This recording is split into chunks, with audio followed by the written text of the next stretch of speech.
وہ وحدہ لا شریک ہے، کوئی اس کا شریک نہیں ہے، نہ وہ کسی سے پیدا ہوا نہ اس سے کوئی پیدا ہوا۔ میرے دوستوں اور بزرگوں، تخلیق کائنات، پھر ایک وقت آیا اللہ نے چاہا، اللہ فرماتا ہے کنتو کنزن مخفین، میں چھپا ہوا خزانہ تھا۔ اللہ کیا ارشاد فرماتا ہے، میں اکیلا تھا، تنہا تھا، وحدہ لا شریک تھا۔ پھر کنتو کنزن مخفین، جب میں چھپا ہوا خزانہ تھا، فاحببت عرفا فخلقت الخلق، میں نے چاہا کہ کوئی تو ہو جو مجھے اللہ کہے، کوئی تو ہو جو مجھے پہچانے، مجھے اللہ کہے۔ فاحببت عرفا فخلقت الخلق، پھر میں نے اپنی پیاری سی ایک مخلوق تخلیق کی۔ صحابہ کرام نے پیارے آقا محمد مصطفیٰ سے پوچھا، یا رسول اللہ فداک ابی و امی، ہمارے ماں باپ آپ پہ قربان ہوں، یہ کون سی وہ مخلوق ہے جس کو رب تعالیٰ نے سب سے پہلے اس لیے پیدا کیا کہ وہ مجھے اللہ کہے؟ تو سونے آقا نے فرمایا اول ما خلق اللہ نوری، وہ میں ہی محمد مصطفیٰ ہوں جس کے نور کو رب تعالیٰ نے سب سے پہلے تخلیق کیا۔ انا اول المسلمین، میں ہی پہلا مسلمان ہوں جس نے اللہ کو اللہ کہا، سمجھ میں آیا اللہ کو اللہ کہنا سنت محمد مصطفیٰ ہے، اور سنت پہ عمل کرنے والا سنی ہوتا ہے۔ انشاءاللہ تعالی ہمارا جو ذہن ہے، ہماری جو جماعت ہے، ہمارا جو گروہ ہے عاشقان محمدی کا، یہ اس وقت تک جا کر وہاں سے اس کی ابتدا ہوتی ہے جہاں پر میرے محمد مصطفیٰ نے اللہ کو اللہ کہا۔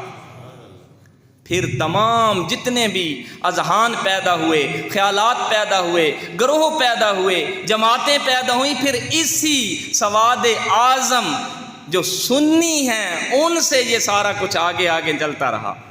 جو جڑ ہے وہ الحمدللہ ہم ہیں۔ میرے دوستوں اور بزرگوں، پیارے آقا سے محمد مصطفیٰ کے صحابہ نے پوچھا، ایک لاڈلا صحابی حضرت جابر نے کہا جب یہ گفتگو سنی، یا رسول اللہ آپ کے نور کو سب سے پہلے اللہ نے پیدا کیا۔ ہاں جابر، میرے نور کو اللہ نے سب سے پہلے پیدا کیا۔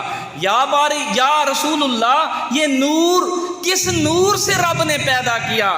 سونے آقا نے فرمایا، یا جابرو ان اللہ تعالی خالق قبل الاشیاء، بے شک میرے اللہ نے جو سب سے پہلے، ہر چیز سے پہلے، قبل الاشیاء، ہر شے سے پہلے پیدا کیا، نور نبی کا من نور ہی، تیرے نبی کے نور کو پیدا کیا اپنے نور سے، تیرے نور کو میرے نور کو پیدا کیا رب نے اپنے نور سے۔ اس کا مطلب یہ نہیں ہے کہ اللہ جو نور ہے اس میں سے ٹکڑا توڑ کے رب نے الگ کر دیا، نہیں، بات یہ ہے کہ اللہ نے ایک خاص تجلی فرمائی، ایک خاص نور جو ہے اللہ کا، جس پہ اللہ کی خاص مہربانیاں ہیں، اس سے محمد مصطفیٰ کی تخلیق کی گئی۔ پھر آگے فرمایا قبل الاشیاء، اس وقت کچھ بھی نہیں تھا، نہ لوح تھا، نہ قلم تھا، نہ کرسی تھی، نہ کوئی عرش تھا، نہ کوئی جنت تھی، نہ کوئی فرشتے تھے، کوئی مخلوق نہیں تھی، نہ زمین تھا، نہ آسمان تھا، نہ زمین کی اشیاء تھیں، نہ آسمان کی کوئی چیز تھی۔ اس وقت سونے آقا کا نور تخلیق کیا گیا، اور پھر پیارے آقا فرماتے ہیں تیرے نبی کے نور کے صدقے، تیرے نبی کے نور کے واسطے رب تعالیٰ نے لوح بھی بنائی، قلم بھی بنایا، کرسی بھی بنائی، جنت بھی بنائی، فرشتے بھی بنائے، پھر جنت کو سجایا بھی صحیح، آسمان بھی بنائے، زمینیں بھی بنائیں، گویا کہ ہر پاک چیز کا تعلق محمد مصطفیٰ کے نور کے ساتھ ہے۔ اسی لیے کسی نے سوال کیا نا، سائنٹسٹ ہیں، سوال کیا یہ کیا بات ہے کہ یہ جو مسلمانوں کا نبی ہے، مسلمانوں کا جو رسول ہے محمد مصطفیٰ، یہ ہر چیز کو جانتا پہچانتا کیسے ہے؟ میں نے کہا اس لیے کہ ہر پاک چیز کے ڈی این اے کا جو سیمپل ہے اس کے ساتھ محمد مصطفیٰ کے نور کا جو تجلی ہے وہ ساتھ منسلک ہے۔ وہ چیز میرے محمد کو جانتی ہے، میرا محمد اس چیز کو جانتا ہے۔ یہ اس کے اندر اصل وجہ ہے۔ میرے دوستوں اور بزرگوں، رب تعالیٰ نے اپنے بعد سب سے پہلے محمد مصطفیٰ کا نور بنایا، پھر سب کچھ بنایا، پھر رب نے ملائکہ بنائے، پھر رب نے روحیں بنائیں، پھر روحوں کو اکٹھا کیا، ایک جلسہ توحید منعقد کیا، اور اس جلسے میں رب تعالیٰ خطاب کرنے والا ہے، سننے والی روح ہے، اور ہر ایک روح ہے، کوئی اس میں فرق نہیں ہے، مسلمان کی روح یا کسی کی روح۔ رب نے روحوں کو، قرآن کہتا ہے روحوں کے ساتھ رب تعالیٰ مخاطب ہوا، کہا الستو بربکم، تمہارا رب کون ہے؟ کیا میں تمہارا رب نہیں ہوں؟ سب نے کہا قالوا بلا، سب نے کہا، کسی نے انکار نہیں کیا۔ اب دنیا میں آ کے انکار کر رہے ہیں، وہاں پر سب نے اس کو رب مانا، پھر رب نے کہا ٹھیک ہے، توحید بیان ہو گئی، تم چلے جاؤ، اور پھر خاص بٹھا لیے، رب کعبہ نے خاص بٹھا لیے۔ اب خاص کیوں بٹھائے؟ کیونکہ اب کسی خاص کی گفتگو ہونے والی ہے، اب کسی خاص کی بات ہونے والی ہے۔ رب نے خاصوں کو بٹھایا اور بٹھا کے جلسہ رسالت منعقد کیا۔ یہی شاید سنت الہی ہے جس کی وجہ سے ہم محمد مصطفیٰ کے جلسے کرتے ہیں، یہ ہم اپنے طرف سے نہیں کرتے، یہ قرآن سے ثابت ہے۔ رب تعالیٰ نے پھر ان خاص روحوں سے فرمایا وَإِذْ أَخَذَ اللَّهُ مِيثَاقَ النَّبِيِّينَ، اللہ تعالیٰ نے پھر نبیوں سے، اللہ فرماتا ہے یاد کر وہ وقت جب میں نے عہد لیا تھا تمام نبیوں سے۔ بات یہ ہے کہ نبیوں سے کیسے لیا؟ ابھی تو انسان بنا نہیں ہے، جسم لگا نہیں ہے، دنیا سجی نہیں ہے، دنیا میں انسان آیا نہیں ہے، ابھی تو روحیں ہیں، اور روحوں کو رب کیا فرما رہا ہے؟ یہ میں اور تو نہیں کہہ رہا، رب کا قرآن کہہ رہا ہے وَإِذْ أَخَذَ اللَّهُ مِيثَاقَ النَّبِيِّينَ، میں نے نبیوں سے معاہدہ کیا اور عہد لیا۔ سمجھ میں آیا؟ نبی ہوتا ہے، چاہے وہ جسمانی طور پر ہو تب بھی نبی ہے، روحانی طور پر ہو تب بھی نبی ہے، اس کے ساتھ یہ جسم لگا ہو تب بھی نبی ہے، اور جسم الگ ہو تب بھی نبی ہے۔ اگر اس وقت بغیر جسم کے نبی تھا، نبی سنتا تھا، نبی سمجھتا تھا، تو آج بھی اگر کسی نبی اس دنیا میں ظاہری طور پر نہیں ہے تو آج بھی نبی ہے، آج بھی سنتا ہے، آج بھی جانتا ہے، آج بھی پہچانتا ہے۔ اور پھر بڑی خاص بات ہے، بہت پیاری بات سمجھنے والوں کے لیے، عقیدہ ہے اس کے اندر، یہ جو لڑائیاں عقیدے کی ختم ہو جائیں اگر قرآن پاک کو ہم سمجھنا شروع کر دیں۔ رب نے کہا تمام نبیوں کو بٹھا کے، اگر میں تم کو نبوت دوں، اگر میں تم کو رسالت دوں، تمہیں کتابیں دوں، پھر تمہاری طرف وہ بھیجوں جو تمہاری نبوت کی بھی تصدیق کرے، تمہاری رسالت کی بھی تصدیق کرے، تمہاری کتابوں کی بھی تصدیق کرے، تو پھر کیا اس پر ایمان لاؤ گے؟ کیا اس کی مدد کرو گے؟ بڑے دو اہم لفظ ہیں، ایمان لاؤ گے، یہ قرآن کے لفظ ہیں، ایمان لاؤ گے، کن سے کہہ رہا ہے رب؟ نبی ابھی جسم میں نہیں ہے، جسمانی نہیں ہے، روح ہے نبیوں کی۔ رب وہاں ان سے پوچھ رہا ہے اگر میں اپنا پیارا بھیجوں وہ تمہاری تصدیق کرے تو پھر اس پر ایمان لاؤ گے؟ یا باری تعالیٰ، جب سونا آقا محمد مصطفیٰ آنا ہے اس وقت تو کم و بیش 1,24,000 پیغمبر اس دنیا فانی سے جا چکے ہوں گے، جب موجود ہی نہیں ہوں گے۔ آخری نبی اور رسول عیسیٰ بھی 600 سال پہلے چلا گیا ہوگا، پھر وہ کیسے ایمان لائیں گے؟ رب نے فرمایا یہ تیرا مسئلہ نہیں ہے، یہ میرا مسئلہ ہے۔ میں جانوں اور میرے نبی جانے، میں جانوں میرا محمد مصطفیٰ جانے، یہ تیری ٹینشن نہیں ہے۔ میرا نبی ہوتا ہی وہ ہے، نہ زمانے کا کسی طرح پابند ہے، نہ کسی وقت کا پابند ہے، نہ جگہ کا پابند ہے، نبی ہر جگہ نبی ہے۔ یہ میں نہیں کہہ رہا، رب کا قرآن کہہ رہا ہے۔ گزر پہلے گئے، وعدہ رب لے رہا ہے، بعد میں آئے گا، اس پر ایمان لاؤ گے کہ نہیں؟ پھر اگلی بات تو کمال کر دیا رب نے، کہا اس کی مدد کرو گے کہ نہیں؟ اب ہم مدد کرتے ہیں، مدد مانگتے ہیں، یہ قرآن سے ثابت ہے، رب نے شروع ہی زندگی یہاں سے کی ہے۔ اپنے نبیوں کو کہا میرے رسول کی مدد کرو گے کہ نہیں؟ مدد تو سکھا رہا ہے۔ اب مدد کیا رب کو نہیں پتا تھا جب میرا محمد مصطفیٰ آئے گا تو 1,24,000 کم و بیش کوئی نبی پیغمبر دنیا پہ موجود نہیں ہوگا، اور میں ان سے وعدہ لے رہا ہوں کہ تم نے ان کی مدد کرنی ہے۔ سمجھ میں آیا نبی ظاہری طور پر چلا بھی جائے تو مدد کر سکتا ہے۔ یہ قرآن نے ہمیں عقیدہ سکھایا ہے۔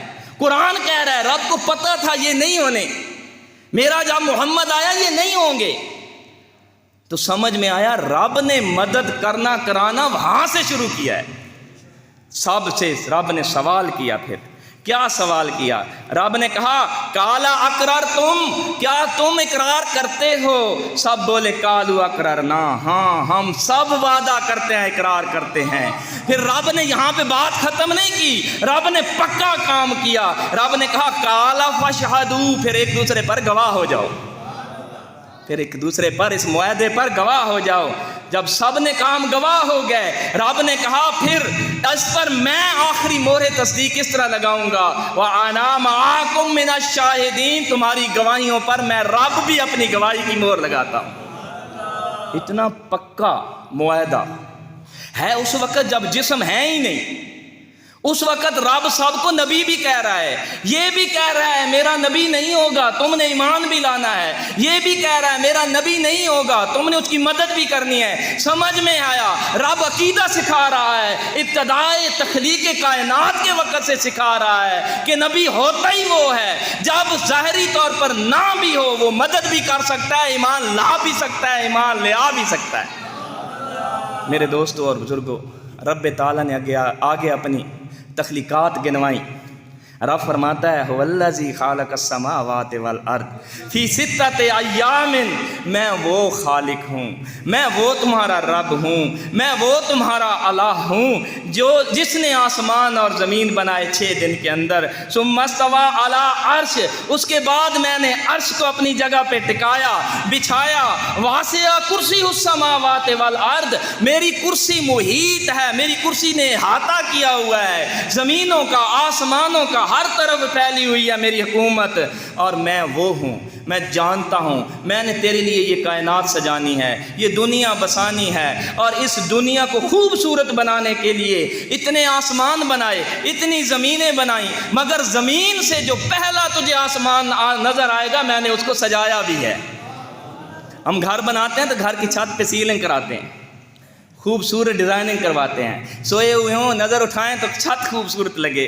اللہ کے گھر کو بھی یہ سجایا گیا ہے۔ ہاں مطلب رب کو پتہ تھا جس مخلوق کو اس میں خامہ دنیا میں بھیجنے لگا ہوں، اس کمرہ دنیا کے اندر بھیجنے لگا ہوں، ان کو چھت خوبصورت پیاری لگے گی۔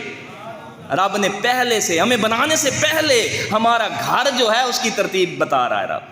رب فرما رہا ہے انا زینا السماء الدنیا بزینۃ الکواکب، میں وہ رب ہوں جس نے یہ دنیا کا آسمان جو ہے وہ ستاروں سے سجایا ہے، لائٹنگ کی ہے۔ ربا اور کیا کیا لائٹنگ کی ہے؟ کہا انا ربکم الذی خلق الشمس والقمر والنجوم، میں نے اتنا سجایا ہے، اس میں پیارا سا سورج لگایا ہے، اس میں پیارا سا چاند لگایا ہے، میں نے اس کے اندر پیارے پیارے ستارے بھی سجائے ہیں۔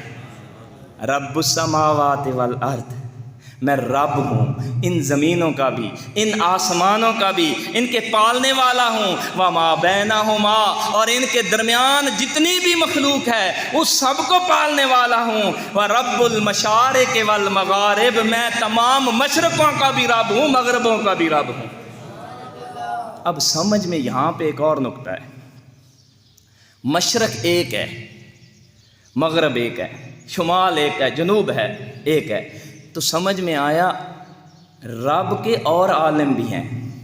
یہ اس عالم کی مشرق ہے جو ہم دیکھتے ہیں، یہ اس عالم کی مغرب ہے۔ اب رب کا نہ قرآن غلط ہو سکتا ہے نہ رب کا کلام غلط ہو رہا ہے۔ رب کہتا ہے رب المشارق والمغارب، جمع کا صیغہ ہے، بہت ساری مشرقوں کا بھی رب ہوں، بہت ساری مغربوں کا بھی۔ سمجھ میں آیا؟ الحمدللہ رب العالمین، سمجھ آ گئی کہ رب جو ہے بہت سارے عالموں کا ہے، اور پھر اس نے اپنے پیارے محمد کو ہر طرح کی شان دی ہے۔ جہاں جہاں پہ میری خدائی وہاں وہاں تیری مصطفیٰ۔ فرمایا میں الحمدللہ رب العالمین ہوں، تو وما ارسلناک الا رحمۃ للعالمین ہے۔ جس عالم کا میں رب ہوں اس عالم کا میرا محمد تو اس کے لیے رحمت بن کے آیا ہے۔ میرے دوستوں اور بزرگوں، پھر آگے رب فرماتا ہے اے انسان تجھ سے پہلے بھی میں نے مخلوق بنائی ہے۔ ربا کون بنائے ہیں؟ رب فرماتا ہے وَالْجَعَنَّا خَلَقْنَهُ مِن قَبْلُ مِنَ النَّارِ السَّمُومِ، تم سے پہلے میں نے جنات بنائے ہیں اس آگ سے جس کا دھواں نہیں ہوتا۔ انسان سے پہلے رب کیا فرماتا ہے؟ اللہ کا قرآن ہے۔ سمجھیں کائنات کس طرح تخلیق ہوئی۔ پہلے ایک اللہ، پھر اس نے اپنا محمد مصطفیٰ کا نور بنایا، پھر رب نے اس نور سے سارا کچھ بنایا، پھر روحوں کو بلایا، پھر ان سے رب ہونا منوایا، پھر محمد مصطفیٰ کی رسالت منائی۔ پھر رب فرماتا ہے جب میں نے یہ سارا چاند سورج زمین آسمان سارا کچھ بنا لیا، پھر میں نے تم سے پہلے ایک مخلوق بنائی، اس آگ سے بنائی جس آگ کا دھواں نہیں ہوتا۔ کیسی وہ آگ ہوگی وہ رب جانتا ہے۔ ہماری تو جتنی آگ ہے ہر آگ کا دھواں پہلے نکلتا ہے، آگ بعد میں آتی ہے۔ رب فرماتا ہے نار سموم، اس آگ سے میں نے بنایا جس کا دھواں ہی نہیں ہے۔ جنات بنائے، پھر ان جنات نے کیا کیا؟ انہوں نے دنگے کیے، فساد کیے، لڑائیاں کیں۔ رب تعالیٰ نے حکم دیا اپنے ملائکہ کو ان کو دھکیل کر تحت الثری زمین کے نیچے تک جو ہے وہاں پر دھکیل دو۔ پھر فرشتوں نے کہا یا باری تعالیٰ ان سب کو ہم نے تحت الثری تک دھکیل دیا ہے، مگر ایک ہے جب بھی دیکھا ہے سجدے میں ہے، جب بھی دیکھتے ہیں سجدے میں ہے، جب بھی دیکھتے ہیں سجدے میں ہے، ہر وقت تیری حمد و ثنا، ہر وقت اللہ اللہ۔ یا باری تعالیٰ ایک ہے ان میں ایسا جو ہر وقت سجدے میں ہے۔ رب جانتا تھا کہ اس کا انجام کیا ہونے والا ہے۔ رب نے کہا اچھا میں تمہاری دل جوئی کر دیتا ہوں۔ اس کا نام کیا ہے؟ کہا عزازیل ہے۔ کہا اس کو پھر پکڑو، اس کو اٹھا کے لے آؤ تحت الثری سے جنت کے قریب جا کے رکھ دو، اسی طرح سجدے میں پڑا رہے۔ اس نے عبادتیں کی، اس نے ریاستیں کی، اس نے اللہ اللہ کیا، حمد و ثنا کیا۔ رب نے امام الملائکہ بنا دیا۔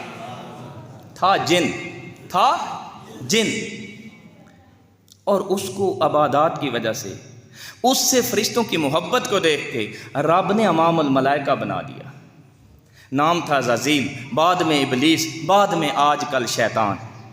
یہ تھا میرے دوستوں اور بزرگوں۔ پھر ایک وقت آیا، رب تعالیٰ نے کہا اب توحید کے لیے روحوں کا ہو گیا جلسہ، رسالت کے لیے روحوں کا جلسہ ہو گیا، اب فرشتوں آ جاؤ، تمہارا بھی ایک جلسہ ہونا چاہیے۔ فرشتے آئے، رب نے فرمایا انی جاعل فی الارض خلیفہ، اے میرے فرشتوں اب میں ایک اپنا خلیفہ بنانا چاہتا ہوں۔